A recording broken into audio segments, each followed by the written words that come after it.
पिला माने आमे ए वर्ष आर्ट्स आउ साइंस रे ऑलरेडी सिलेक्शन दे सारचु लॉन्ग क्वेश्चन सिलेक्शन दे सारचु गद्य आउ पद्य रे एबे आसो आमे से गद्य रे तुम जानिचो गद्य विभाग रे ए वर्ष इंटरनल जोटा पड़ जाइए से क्वेश्चन आसबो नहीं तेणु आमे आज पुष्पपुर रे वर्षावरण प्रबंधर किछिटा एमसीक्यू क्वेश्चन आमे छाड़िबा एनसर सहित आमे आलोचना करिबा। आशा करुछि तुम माने भल भाव शुणिबो एवं सेगुड़ टिके टिके मन रखिले तुम्हें परीक्षा रे एमसीक्यू क्वेश्चन सहज रे अटेम्प्ट नहीं पारिबो। किंतु जो माने ए पर्यंत चैनल को सब्सक्राइब करना से माने सब्सक्राइब करंतु जहा द्वारा आमे जो जो वीडियो सब एजुकेशनल वीडियो अपलोड करिवु तुम माने नोटिफिकेशन पाई परिबो। धन्यवाद। एबे आमे आरंभ करिबा डॉक्टर कृष्णचंद्र पाणिग्राहींकर प्रबंध पुष्पपुर रे वर्षावरण। तेणु आस पिला माने प्रथम क्वेश्चन आमे देखिबा केउ प्रबंध संकलन रु पुष्पपुर रे वर्षावरण प्रबंध आनीत बासी अछि।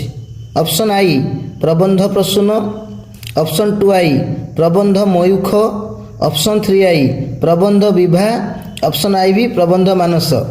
जानिच पिला माने कहि परिबा आंसर के यार सठिक उत्तर होउची प्रबंध मानस माने ऑप्शन आई भी।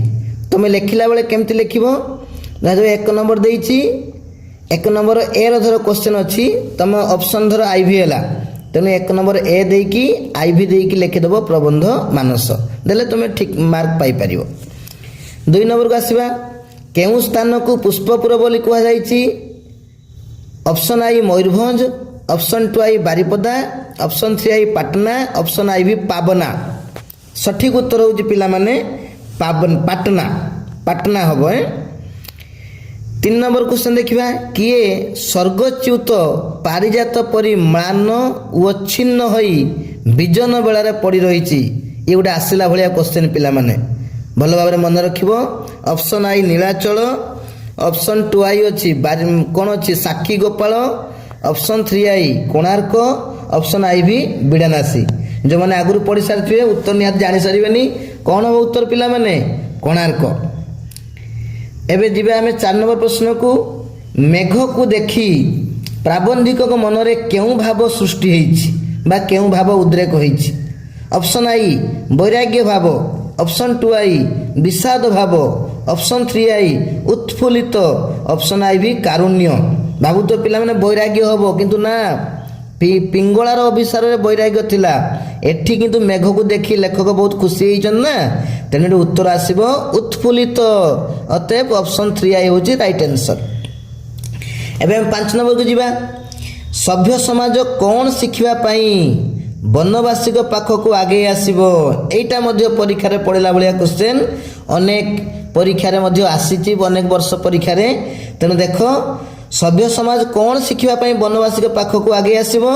ऑप्शन आई पशु शिकार, ऑप्शन 2 आई मानविकता, ऑप्शन 3 आई निर्भीकता, ऑप्शन आई भी सत्यवादिता।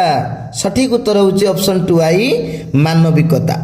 एबे जे हमें 6 नंबर क्वेश्चन पुष्पपुर प्रासाद बातायन। बातायन माने पिला जानिचो झरका। प्रासाद बातायन पाखरे बा पथरे बारीबाहर आगमन रे कोन बाजी उठिची। ऑप्शन आई शत शत युद्ध भेरी, ना शत शुभ शंख, ना 3 आई वीरत्वर आह्वान, ना आई भी होची घड़घड़ीर निर्घोष। कौन हम पिला माने 6 नंबर भाव भाव कौन हम शत शुभ शंख होची सठिक उत्तर। अतएव हम कौनटा 2 आई। 7 नंबर क्वेश्चन जीवा कहार स्मृति को श्मशान बोली कहा जाइछि। Very important question.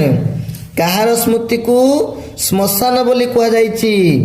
ऑप्शन आई कटक, ऑप्शन 2 आई कोणार्क, ऑप्शन 3 आई उत्कल, ऑप्शन आई भी बारवाटी। सठिक उत्तर हम पिला माने कटक। 8 नंबर क्वेश्चन जीवा एटा मध्ये पड़िला भलिया क्वेश्चन वनवासी माने कहार अनुग्रह लड़ंती। ଅପସନ୍ ଆଇ ବାରିବାହ ନା ପର୍ବତ ନା ପ୍ରକୃତି ନା ବନଲତା କ'ଣ ହବ? ବାରିବାହ। ବାରିବାହ ମାନେ କିଏ? ମେଘ, ଜଳଦ, ଯାହାକୁ ଘନ ବୋଲି କହୁଛୁ, ବାରିଦ ବୋଲି କହୁଛୁ। ମନେ ରଖିବ ପିଲାମାନେ। ତାପରେ ଯିବା ଆମେ 9 ନମ୍ବର କ୍ୱେଶ୍ଚନ। ମର୍କତ କେଶରୀ କେଉଁ ମହାକୀର୍ତ୍ତି ଆଜି ଯାଏ ଚିତ୍ରୋତ୍ପଳାର ମେଖଳା ପରି ଦିଶୁଛି? ମାଟି ବନ୍ଧ ନା ପଥର ବନ୍ଧ ନା ବାଲୁକା ବନ୍ଧ ନା ରିଙ୍ଗ ରୋଡ? ଅଟୋମେଟିକ ଉତ୍ତର ହେଉଛି ମାଟି ବନ୍ଧ। ମନେ ରଖିବ ପିଲାମାନେ, ମାଟି ବନ୍ଧ ହେଉଛି ସଠିକ ଉତ୍ତର ନୁହେଁ। ପଥର ବନ୍ଧ ହେଉଛି ସଠିକ ଉତ୍ତର। ଭାବୁଛ ମାଟି ବନ୍ଧ, ନା, ପଥର ବନ୍ଧ ହେଉଛି ସଠିକ ଉତ୍ତର। ତେଣୁ ଏବେ ଦେଖିବା ଆମେ 10 ନମ୍ବର। ଏଇଟା ବହୁତ ପଡ଼ିଲା ଭଳିଆ କ୍ୱେଶ୍ଚନଟା ଆସିଛି ମଧ୍ୟ ପରୀକ୍ଷାରେ ଆଗରୁ। କାହାର ବଦାନ୍ୟତାର ମହତ୍ଵ ଗଢ଼ି ଉଠେ ବୋଲି ପ୍ରାବନ୍ଧିକ କହିଛନ୍ତି? କାହାଠାରେ ବଦାନ୍ୟତାର ମହତ୍ଵ ଗଢ଼ି ଉଠେ ବୋଲି ପ୍ରାବନ୍ଧିକ କହିଛନ୍ତି? ମନେ ରଖିଥିବ ଛୁଆମାନେ, ଏଟା ହେବ ଦରିଦ୍ର ଠାରେ। କାହିଁକିନା ଦରିଦ୍ରକୁ ଦାନ କଲେ ଦାନର ମହତ୍ଵ ବୃଦ୍ଧି ପାଏ। ଏବେ ଆମେ ଯିବା 11 ନମ୍ବର କ୍ୱେଶ୍ଚନ। 11 ନମ୍ବର କ୍ୱେଶ୍ଚନ ଦେଇଛି ଦେଖ। ବନବାସୀ ମାନେ କାହା ଛଡ଼ା ଅନ୍ୟର ଅନୁଗ୍ରହ ଲୋଡ଼ନ୍ତି ନାହିଁ? ମାନେ କାହାକୁ ସେମାନେ ନିର୍ଭର କରନ୍ତି, କାହାର ଅନୁଗ୍ରହକୁ ଲୋଡ଼ନ୍ତି ନାହିଁ। ଉତ୍ତର ପର୍ବତ ହବ ନା ବନଲତା ହବ ନା ଜଳଦ ହବ ନା ନିର୍ଝରଣୀ ହବ?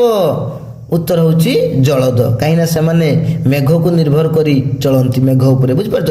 ତେଣୁ ମେଘର ଆଉ ଗୋଟେ ଅନ୍ୟ ନାମ ହେଲା ଜଳଦ। ତେଣୁ ସଠିକ ଉତ୍ତର ହେଉଛି ଜଳଦ। 12 number question. ମୟୂରଭଞ୍ଜର ବନଭୂମି କେଉଁ ଧ୍ୱନିରେ ପୂର୍ଣ୍ଣ ହେବ? ଏଇଟା ମଧ୍ୟ ଆସେ ପିଲାମାନେ। ଲୋକ କୋଳାହଳ ନା କେକା ଧ୍ୱନି ନା ଶଙ୍ଖ ଧ୍ୱନି ନା ଘଣ୍ଟା ଧ୍ୱନି? ସଠିକ ଉତ୍ତର ହେଉଛି ପିଲାମାନେ କେକା ଧ୍ୱନି। 13 ନମ୍ବର। ଭାରତର ସାରଭୂତା ବୋଲି କାହାକୁ କୁହାଯାଇଛି? ଭାରତର ସାରଭୂତା ବୋଲି କାହାକୁ କୁହାଯାଇଛି? ଉତ୍କଳ। ଦେଖ ଉତ୍ତର ଅପସନ୍ ଅଛି କି ନାହିଁ? ଉତ୍କଳ, ହଁ ଅଛି। ଆଇ ହେଲା ଉତ୍କଳ। ତେଣୁ ଉତ୍କଳ ହେବ ସଠିକ ଉତ୍ତର। 14 ନମ୍ବର ଦେଖିବା। ପଶ୍ଚିମାଭିମୁଖୀରେ ଯାତ୍ରା କରି ବାରିବାହ କେଉଁଠାରେ ପଦାର୍ପଣ କରିବ ବୋଲି କୁହାଯାଇଛି? ପୁଷ୍ପପୁରରୁ ଗଲା ପରେ ପଶ୍ଚିମାଭିମୁଖୀରେ ଯାତ୍ରା କରି ବାରିବାହ କେଉଁଠାରେ ପହଞ୍ଚିବ ବୋଲି କୁହାଯାଇଛି? ପଶ୍ଚିମ ମାନେ ଅଟୋମେଟିକ ତମେ ଲେଖିଦେବ ସମ୍ବଲପୁର, ଯାହାକୁ ସୂକ୍ଷ୍ମଶାଳୀର ଗନ୍ତାଘର ବୋଲି କୁହାଯାଏ। କାହାକୁ? ସମ୍ବଲପୁରକୁ। ତେଣୁ ସମ୍ବଲପୁର ଏଠି ହେବ ସଠିକ ଉତ୍ତର। କେଉଁ ଅଞ୍ଚଳକୁ ଦେଖ ସେଇ କ୍ୱେଶ୍ଚନ ପୁଣି ଆସିଛି 15 ନମ୍ବରରେ। କେଉଁ ଅଞ୍ଚଳକୁ ଉତ୍କଳର ସୂକ୍ଷ୍ମଶାଳୀର ଗନ୍ତାଘର ବୋଲି କୁହାଯାଇଛି? ଉତ୍ତର ହେଉଛି ସମ୍ବଲପୁର। 16 ନମ୍ବର। ମହାନଦୀ ପ୍ରସ୍ତରମୟ ଶଯ୍ୟାରେ, ପ୍ରସ୍ତର ମାନେ ପଥର, ମହାନଦୀ ପ୍ରସ୍ତରମୟ ଶଯ୍ୟାରେ ଯାଉ ଯାଉ, ମନେ ରଖ, ମହାନଦୀ ପ୍ରସ୍ତରମୟ ଶଯ୍ୟାରେ ଯାଉ ଯାଉ ତଟ ଦେଶରେ କ'ଣ ଢାଳି ଦିଏ? ସ୍ୱର୍ଣ୍ଣରେଣୁ ନା ଅମୃତ ନା ହେଉଛି ବର୍ଷାପାତ ନା ଶସ୍ୟ? ଉତ୍ତର ହେବ ସ୍ୱର୍ଣ୍ଣରେଣୁ। 17 ନମ୍ବର ଦେଖିବା ପିଲାମାନେ।